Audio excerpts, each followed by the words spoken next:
maybe I shouldn't say this, on the benefit brand trip, like had a bit of a mental breakdown. So is this just a vacation for you and you're just what inviting is like the this? mean girls? That's what it was giving. If I say 10, they'll come back with 7. If I say 20, they'll come back with 17. Money talks, girl. Do something nice with your money. What is the problem?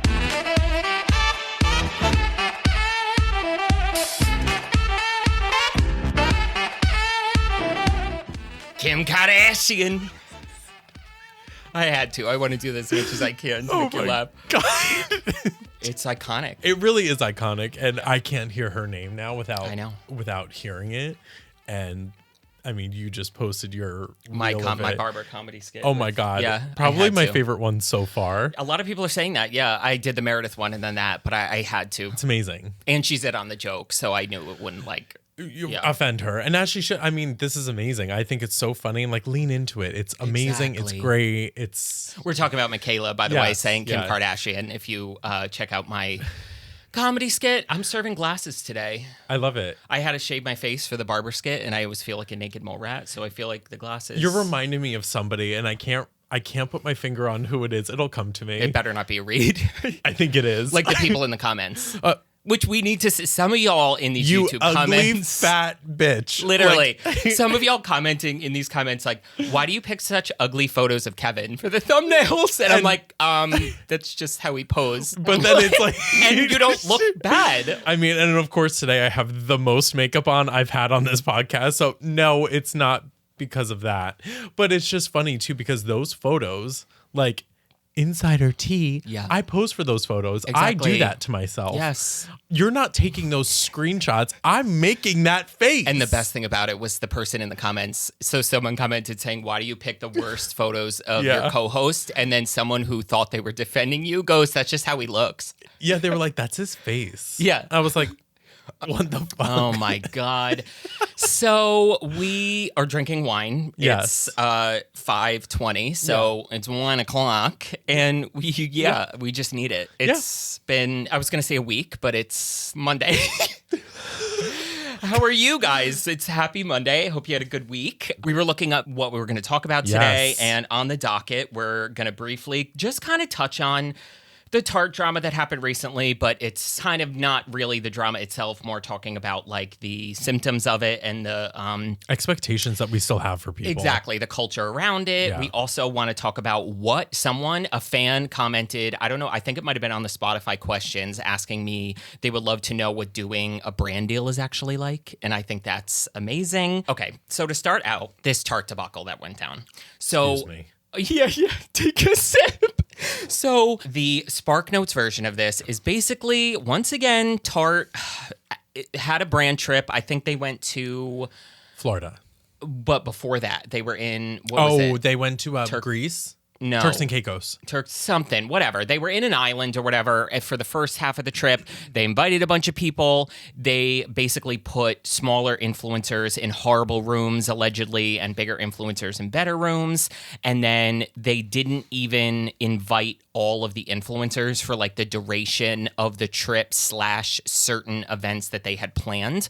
So a creator found out that she wasn't invited to the race that they were then going to in Florida. It was like this F1 races in Florida, if you don't know. And she obviously was like, okay, like what's that about? So, and she is a Black creator, and it sparked this whole thing. She ended up leaving the trip. And there was 2 seasons, I'm going to say, that's what they were calling it. Like Love it. Island. They called it Tarte Island, and they were trying to compare it to Love Island. Tarte calling this season 1 of Influencer, season 2 of the other group coming in. But then the whole debacle of there was people from season 1. Everyone was supposed to go home. It was supposed to be a whole new group of people. But last minute, they told people from season 1 to stay for season 2. AKA the biggest people. I'm looking at my notes, and the creator that kind of sparked all this, her name is Bria, Bria. I hope I'm saying that right. Oh, so what followed up further was that the Tarte CEO posted a TikTok addressing all of this, and it was the most tactless, like, get ready with me.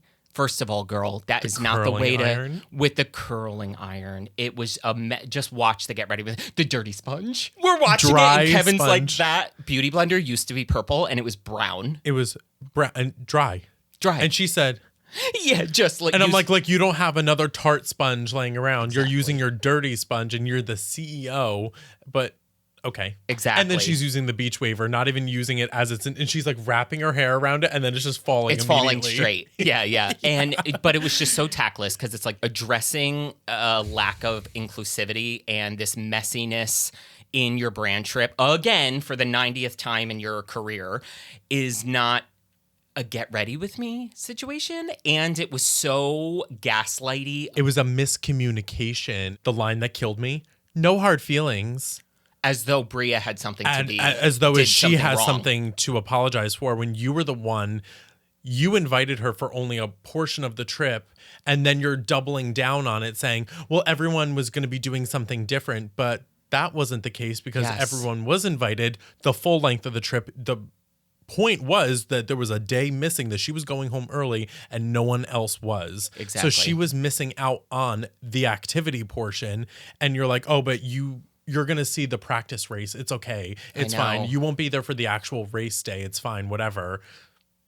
And it's just so and honestly, it brings me to, like, I just went on my first brand trip in March with Benefit Cosmetics, and the whole thing baffles me because everybody online is like arguing amongst the girls, like, which Bria I feel so bad for. Basically, if you told me that she had to post this TikTok with a gun to her head, I would believe you. Like, she posted this TikTok basically just being like, it was a miscommunication. We worked it out. No hard feelings. Don't send any hate to the other girls. I'm taking a break from social media. Like, the knife is in the back, and she's like reading a prompt. It came off very forced. And I was very uncomfortable watching that too, because I don't know, something just doesn't sit right with me, especially because this is not our first rodeo. This is multiple times now where we have seen drama come out from Tarte's brand trips, and either like just everything about them. Launches, but specifically the brand trips, there is always something wrong. So it's like, when do we start pointing fingers at the CEO, which I think this time, we really did, because obviously she made the TikTok and it was very cringe to watch it. And if you haven't seen it, look it up. It's very odd. Yeah. But at what point are we going to start holding her accountable, saying this is easy to do? You invite everybody for the same length of time, and the whole thing about everyone's doing something different. Everyone does the same thing. Yeah. Why are we dividing and conquering here? Yes. Have an equal opportunity for every single person. If you're going to invite people to Turks and Caicos, and her saying, it's a villa, every room is different, I didn't know that, I would have booked a hotel. No, you knew exactly what you were doing, because your room was a house in itself. Yes. And most importantly, if you're going to invite certain people, I get maybe having a group number one for a certain amount of time and group number two. But if you're going to have group number one leaves together. And then group number two comes. You don't cherry pick who's staying after the fact, because it's just weird. It's shady. So I definitely want to tackle this, not just from like a talking about it happening, but like a insider experience of my own, in the sense that, first of all, my problem is that everybody is focusing on like what the influencers. So Bria ended up like leaving, and then they basically invited two other Black creators, which everyone was basically saying was like, because I don't even think one of them or both of them was even in the beauty industry. It was like very tokenized of like, okay, one of our Black creators just left, so we need to invite two others. And the other two accepted the invitation and ended up going. Everybody online is cannibalizing the three of these creators, like, saying, I can't believe you went after what happened. And you're exactly right. Why isn't the focus on Tarte? All of the focus should be on Tarte. Tarte is a multi-million-dollar company that has been doing this for a decade at this point, if not longer. You should know how to handle yourself, and you're a grown woman, and you continue to make excuses and gaslight and bullshit things for why you continuously fumble the bag.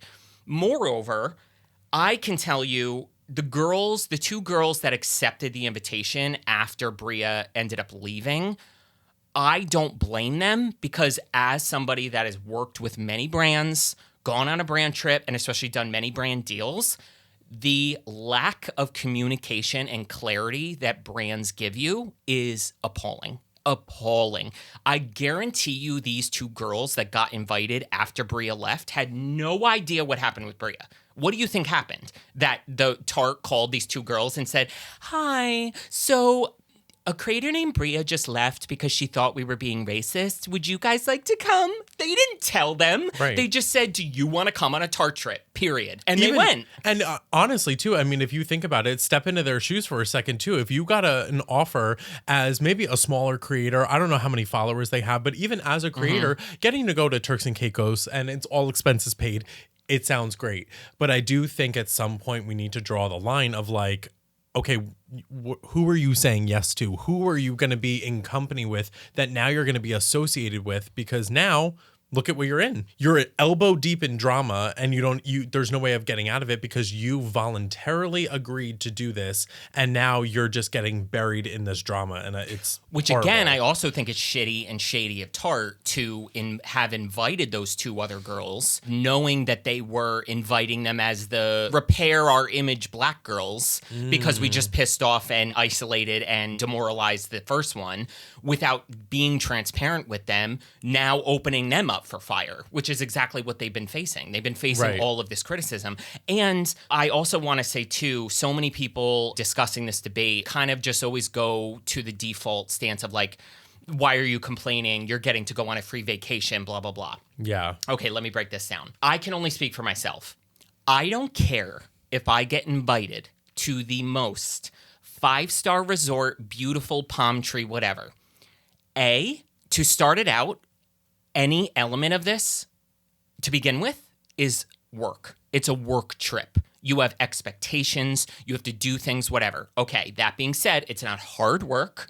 I get it. I'm the kind of person, if you invite me to the most beautiful place on earth and I'm not there with people that I like, my friends and my family, hell. Because I'm introverted. I don't want to make conversation all day. You have to understand, all day, every day. It's the same as lawyers going on like a conference in some nice, beautiful place that I know many people in my life that work 9 to 5s that have conferences in beautiful places. You're not just getting smashed and like looking hot and taking whatever. There's an element, you're networking the entire time. You're meeting new people. You're talking to people. You're representing yourself. And me as an introverted person, I'm in hell. Yeah. And even the benefit brand trip I went on, none of it was relaxing. Literally the entire time on this mindset of like, okay, who am I talking to? What are we doing? Everything you say, you can't be too honest because the spa day you're like shaking still. Yeah. Like you have to understand, even though you guys see influencers or whatever the case is, or people, social media, public figures as these just people, you have to understand it's a weird situation where my existence is my brand. So how I behave, every word that leaves my lips, which we've noticed recently on this podcast, some people are shocked by our level of transparency and honesty, but that's why we did this. When you're doing makeup content, you're talking about something. It's more presentational, but this we get to be exactly ourselves. Yeah. But when you're on a brand trip, you don't get that luxury. Every single person you're talking to, you're representing you as a brand. You're networking with the brand. You're networking with other influencers. And as an introverted person, I don't want to make small talk. I don't care what kind of content you make. So for me, there's nothing relaxing about it. Granted, my only brand trip was with Benefit in New York City, 10 minutes away from my house. So it's not like I went to Turks and Caicos.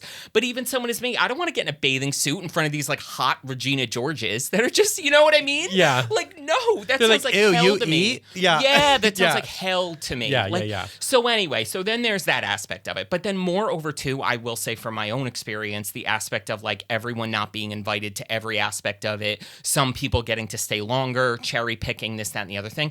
That to me, from Tarte's standpoint, is appalling. And I will give Benefit so much credit. Like you talk about night and day to Tarte. Not only did Benefit invite like everyone they invited, everybody got to do everything that they planned. They invited people all around the world. There was like 6 of us from the US. There was 6 people from France, Korea. It was the coolest thing. Wow. Yeah, I like was in love with the people from Korea. They were so cool. And it was just so awesome that they did that. Now it was like shifts all throughout the day. I think on the second day that they brought us to this like spa thing. And clearly this was some New York City spa, like probably God only knows how many thousands of dollars if you wanted to do this on your own. It was amazing. Again, I, being one of the only guys, and all the other girls on the brand trip, like knew each other, went on other brand trips with each other, and they're the same kind of like blonde New York City girls that they're all immediate best friends with each other. And lo and behold, I'm sitting either alone in the jacuzzi or I was chilling with the one guy who worked for Benefit, like who was sweet. Like, that's me. You have to understand, it's not the way it's presented to you online. So was that $1,000 spa experience one of the best moments of my life? No. It was an awkward situation where I felt like I was in high school trying to just like be in proximity of the popular girls, just like, this is a nice hot tub. Like, so there's that element to it. Like, but Benefit invited every single person on the trip to this aspect of the trip. Moreover, why, if I was on a trip where I found out, and that's the thing too, you're all cannibalizing these influencers, Bria and the other two girls that got invited after the fact. Where is the cannibalization or the accountability for the Regina Georges that got to stay all 2 weeks? If I found out I got invited to that spa and a group of what Benefit deemed were the misfit influencers didn't get invited, I would have left the trip. I would have taken the responsibility that I'm not going to be a part of that. If I was on that Tarte trip and I found out that people were getting cherry-picked to leave, I would have spoken up that I thought that was fucked up. None of them did. And that's what I mean. There's never accountability where it needs to go. How many times is Tarte going to do these high school bullshit things and get away with it? Have no accountability. Yeah. Even me, side note, when I posted my Tarte rant last Tarte drama, they tried to reach out to me 2 weeks later, conveniently, and add me to the PR list. And I said, no, thank you. So it's bullshit at this point. And that brings me to, we wanted to discuss, what is the point of these brand trips? Because out of the 2 Tarte brand trips in the past 2 months, Turks and Caicos and Florida, what product did they launch? What was the point of the trip?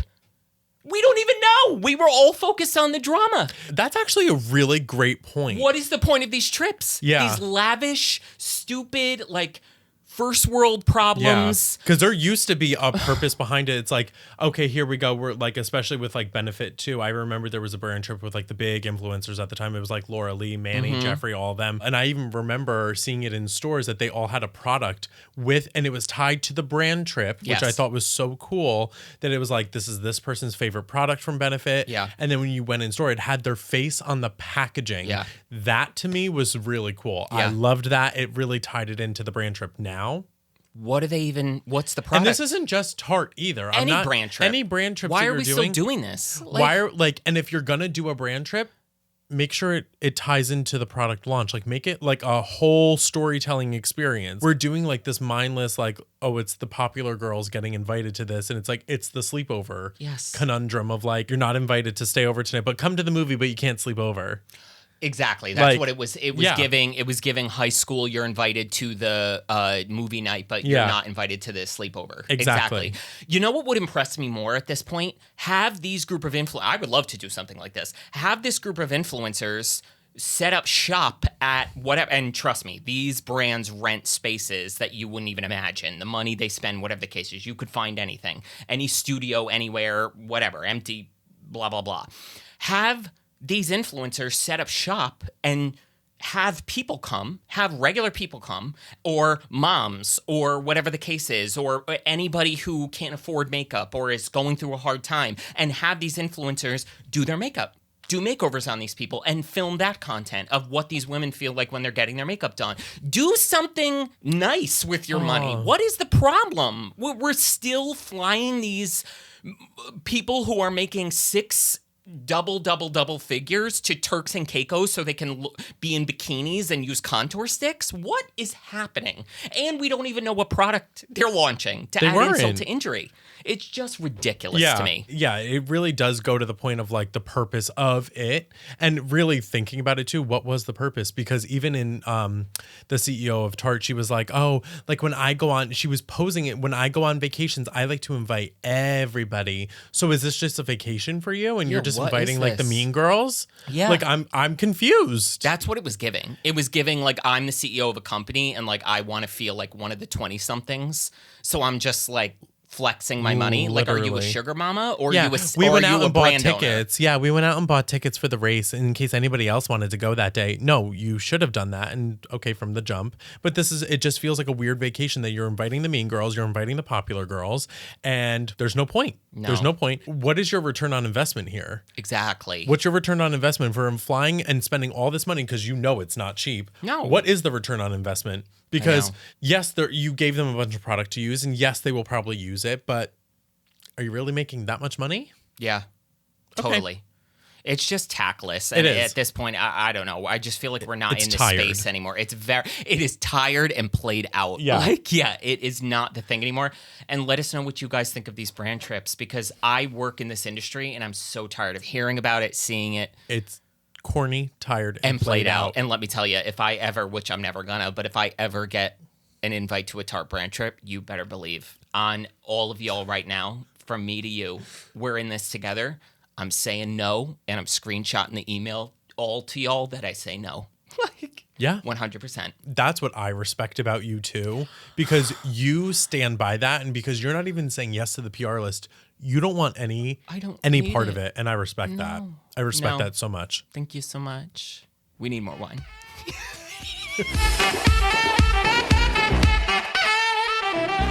All right, so now we're going to talk about brand deals, all the tea about brand deals. Obviously, because I don't do this aspect, not yet, maybe in the Yes, future. yes. But I always had questions about this too, because I always found it very interesting too. So how does it come about? Like, do you reach out to these brands? I don't. They reach out to you? They like, reach out to me. So email in the bio, like they all reach out to you. So brand X reaches out to you. What does that first email look like? So a lot of people don't realize that a lot of the brands use a middleman. So a lot of brands use an agency. So let's say whatever, Kat Von D. KVD. KVD uses let's say they use, I don't know, fucking jacket agency or whatever. And that's, I swear I'm a creative person. I don't know. X agency.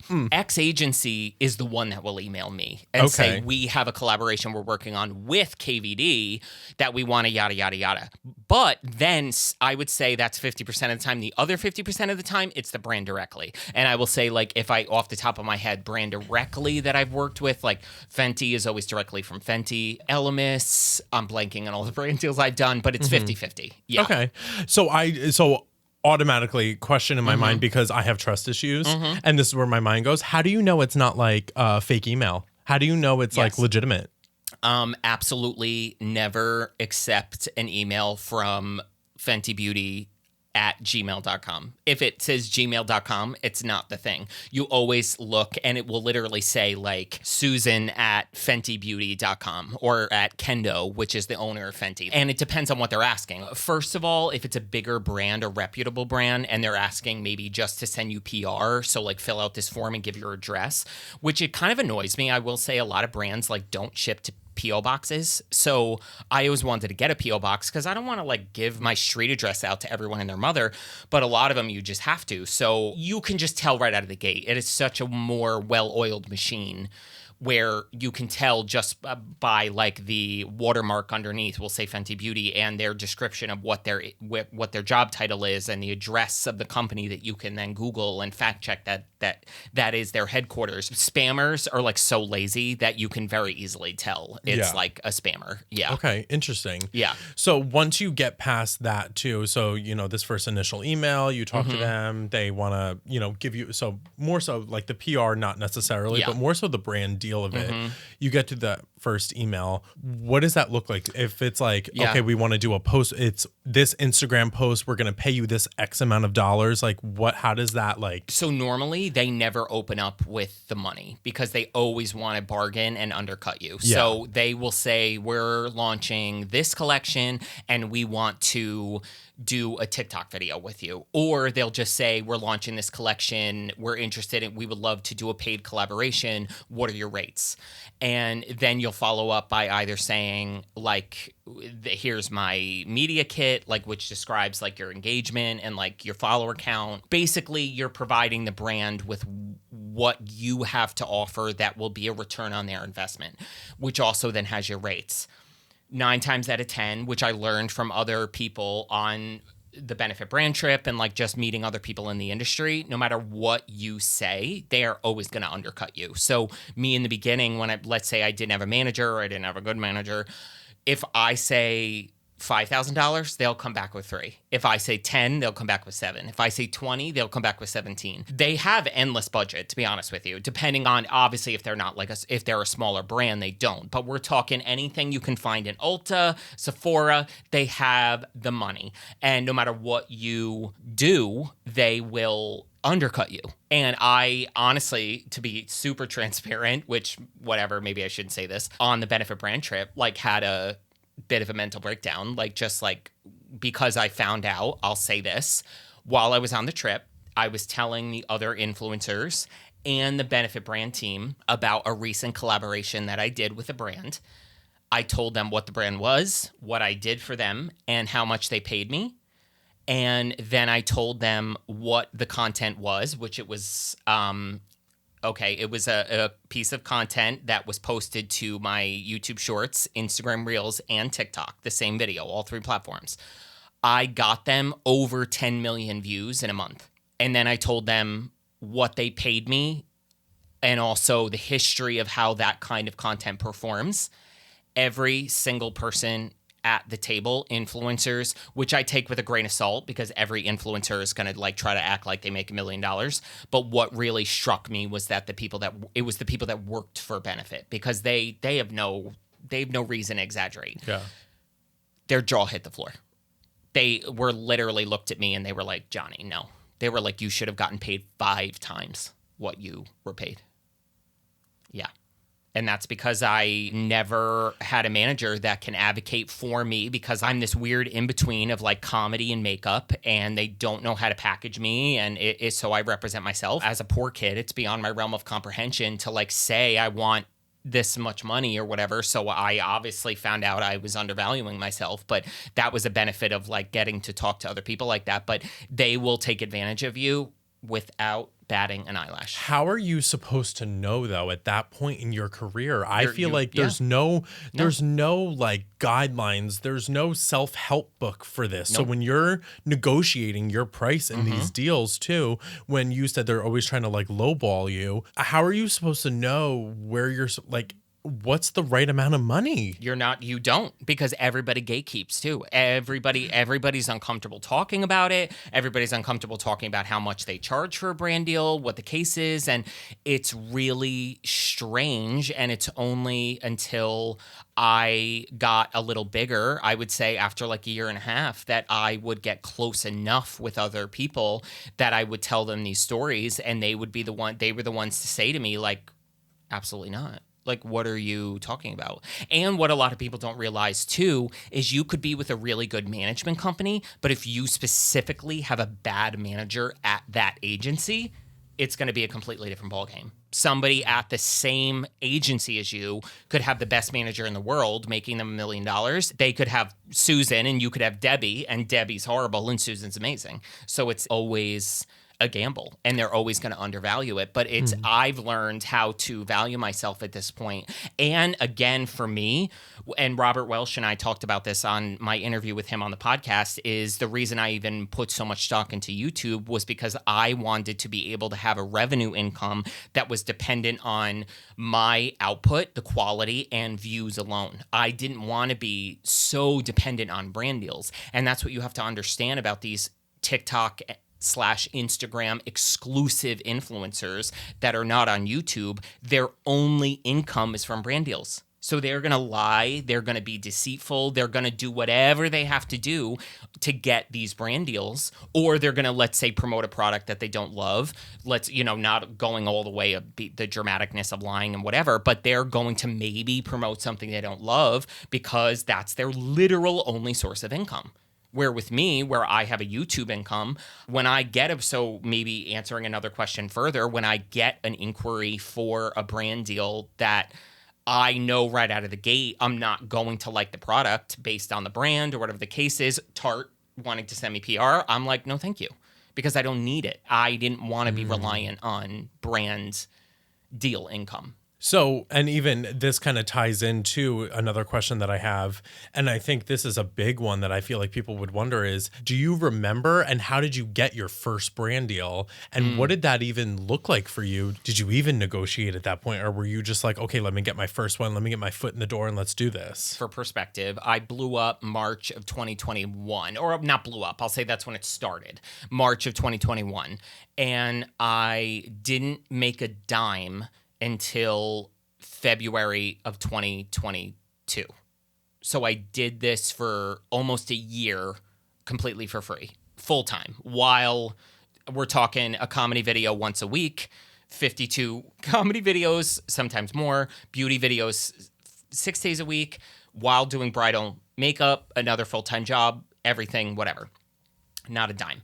Because my YouTube hadn't even like close to getting any traction. So my first brand deal was some very small thing with like a shopping app that I liked, but it was super small. The money was very small. And then I think there might have been something after that that was again smaller-ish company. And then believe it or not, honestly, one of my first, if not, what I consider my first brand deal was with Fenty Beauty, which was shocking to me. And again, and I've said this before, maybe in videos or whatever, this to me is why Fenty is doing so well, because of the people they have on their team.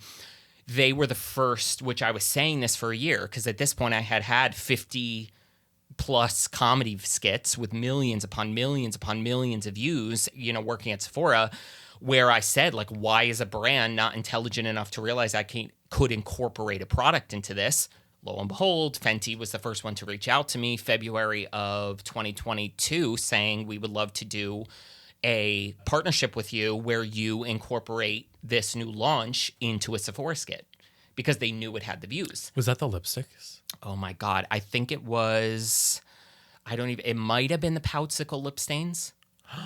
Okay. It was either, yeah. and believe it or not, I've done so many brand deals with Fenty since because I love them. They're just so nice to work with that, yeah, I'd done that. I did the Sunstalker bronzer palette that was also like double his eyeshadow. Yes. I've done a couple, and it's always been the comedy skits. They were the first one to really have and yeah, very on the forefront of it. And so to be honest with you, I can't even remember what they paid me, but I'm sure I undervalued what it was at the time, but like I said, now I know, but you just kind of gauge it. So, and that even leads me into my next point and my next question. So let's say you do a brand deal with, Fenty and you completely undervalue yourself and you get lowballed and they reach out to you again. So what does that even look like for you now to like raise your worth? Basically, let's say you're doing the same thing.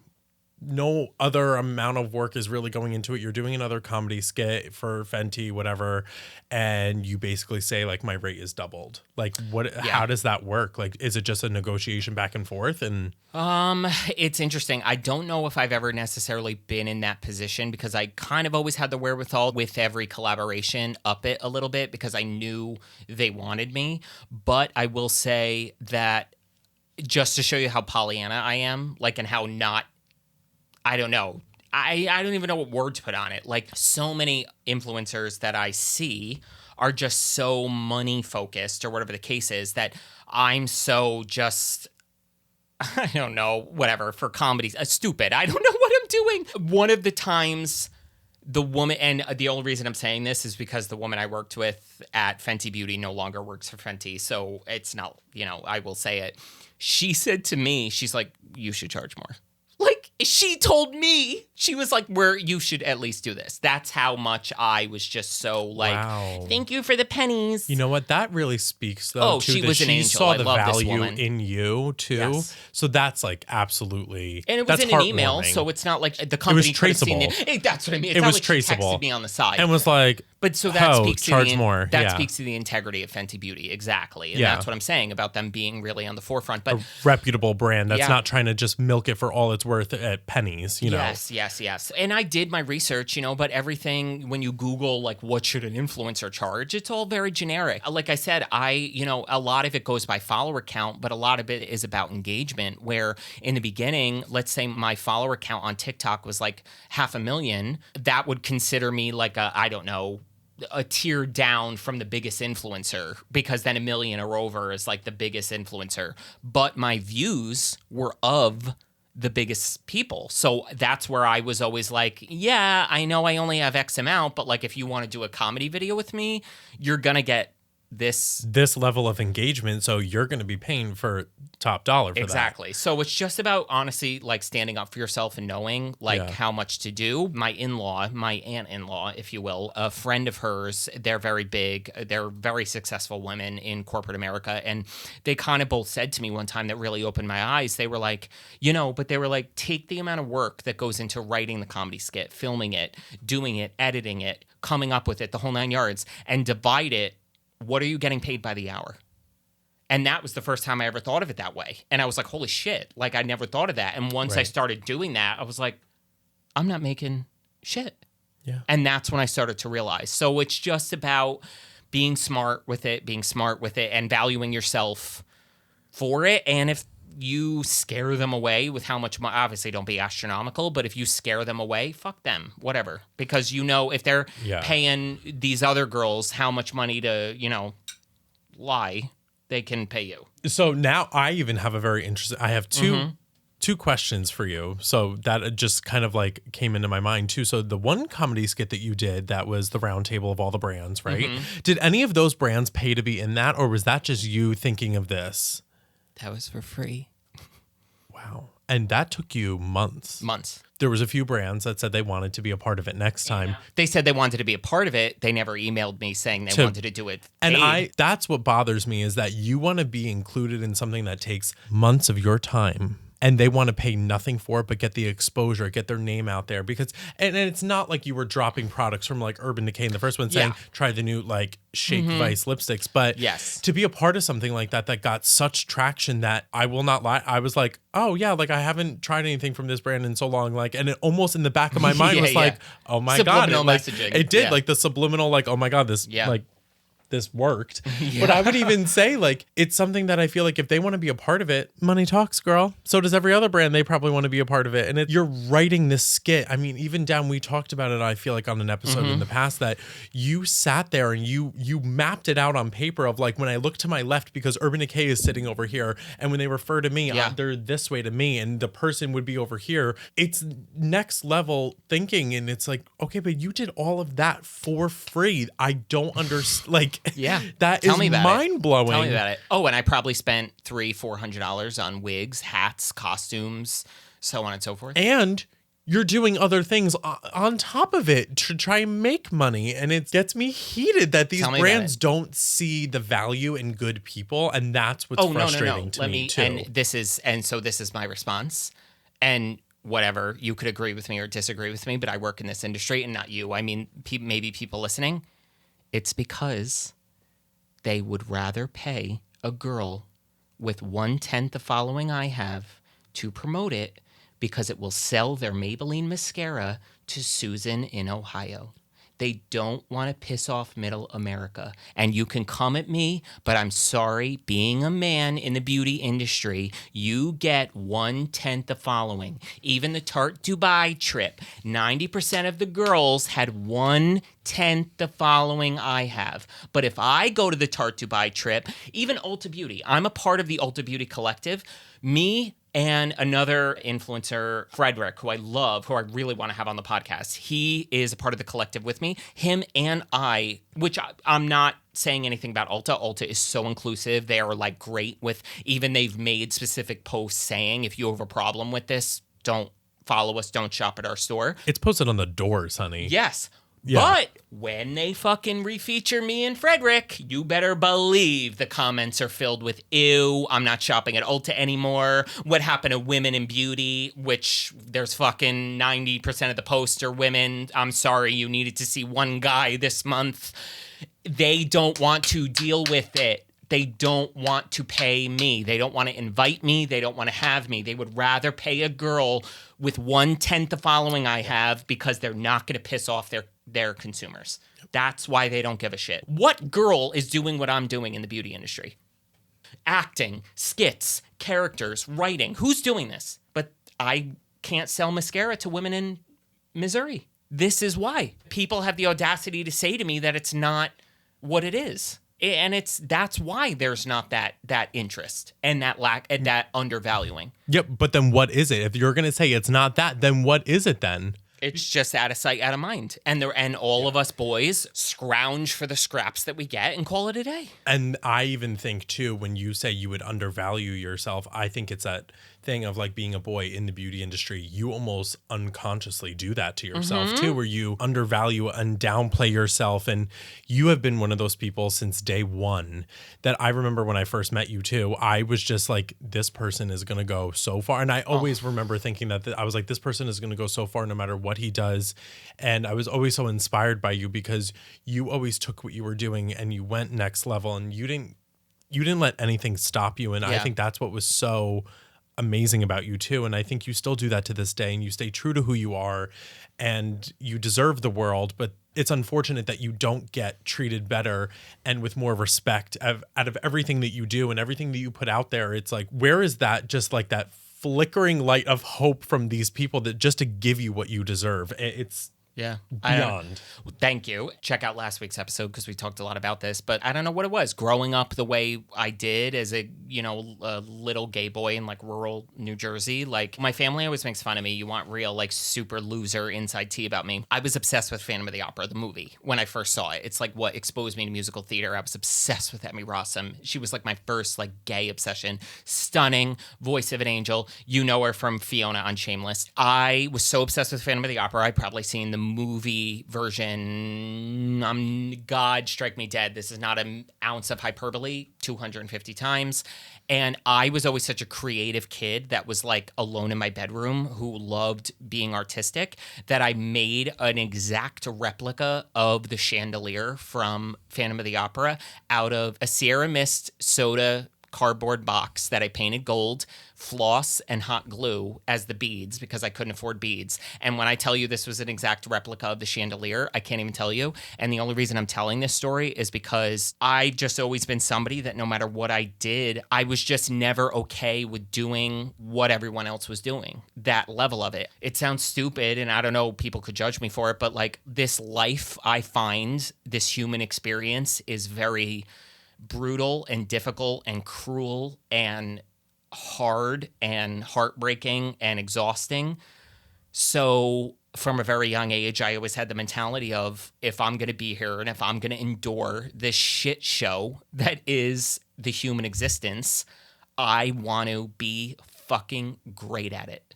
I want to be the best fucking person I can be. And if I'm not going to get cast on SNL, I'm going to put a red towel on my head and get tens of millions of views on the internet.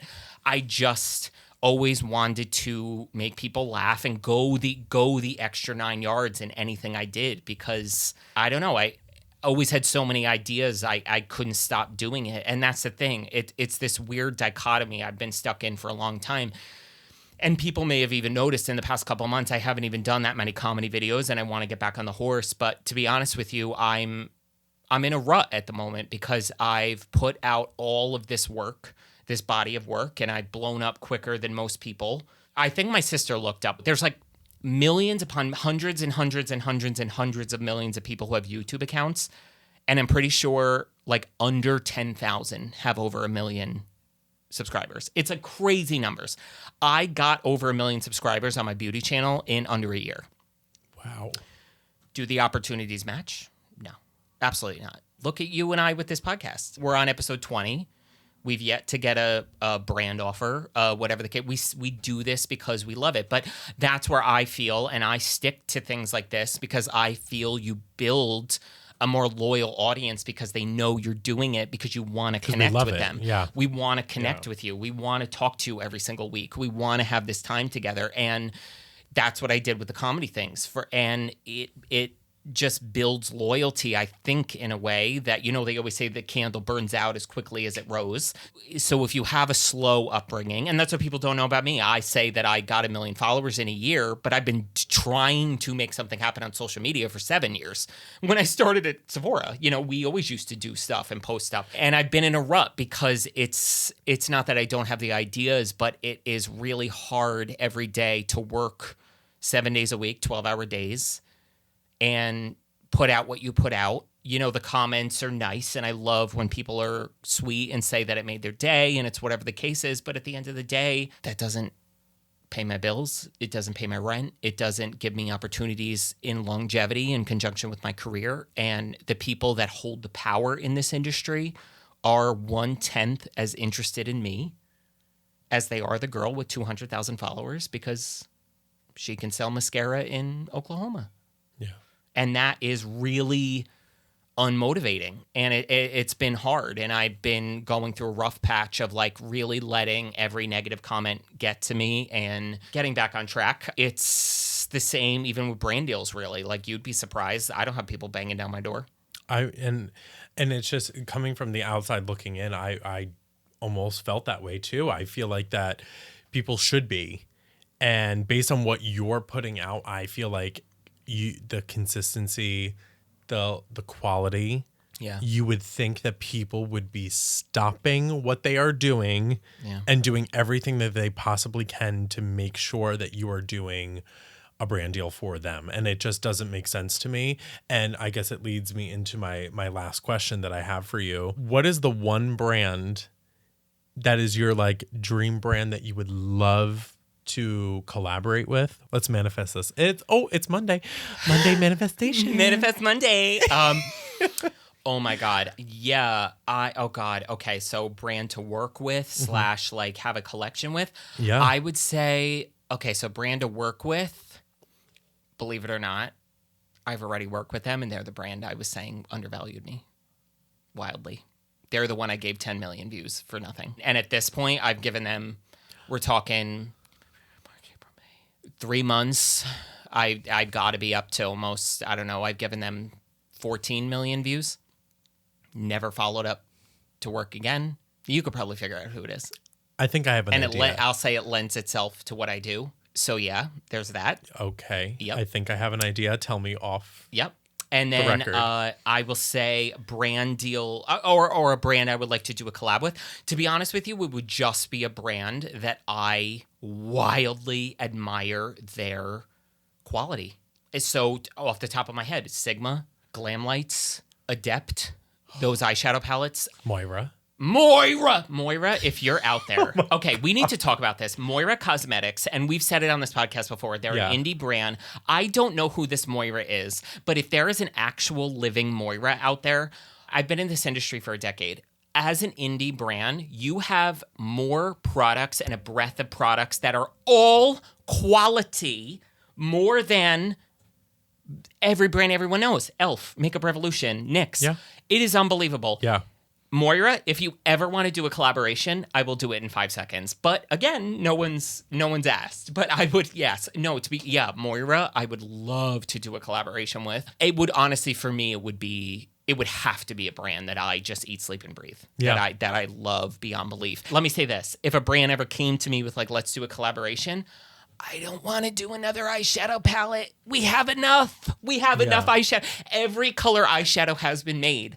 I would want to do something that I think is not on the market, is like innovative, is different. And I guarantee you they would look at me. I cannot even get an offer for a collaboration, let alone if they did. And so imagine that. They would be sweating. Oh, they would look at me like, bitch, we ain't doing all that. You slapping your name on some fucking rainbow pride gay fucking eyeshadow palette and calling it a day.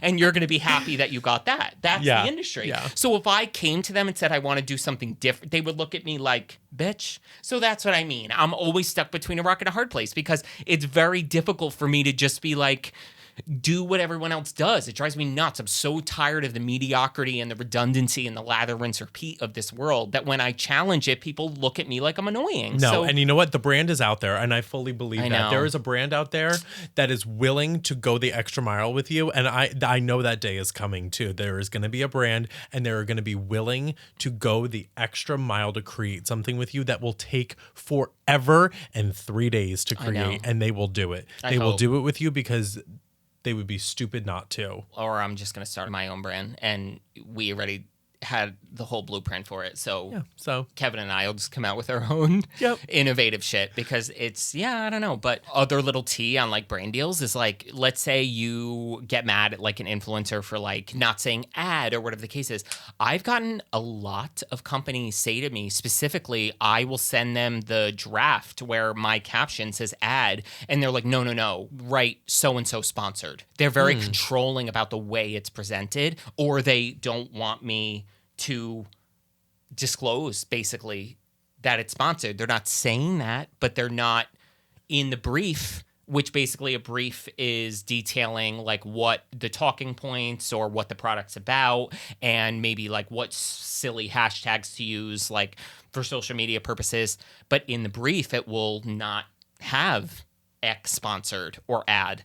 And I'm like, like, no, like, and I will say to the brands, like, no, I am putting ad or the brand sponsored. I have to disclose that this is sponsored. But brands will not say anything if you don't. So, and I'm not talking small brands, guys. And I'll also say this, some of the biggest retailers are the most shady, undervaluing and undercutting. Oh, yes.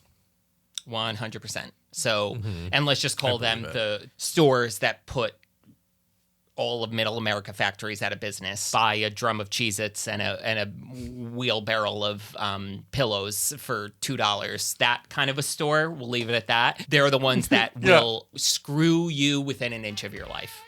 Yeah. That is another episode of Beautiful and Bothered. Are you feeling the wine?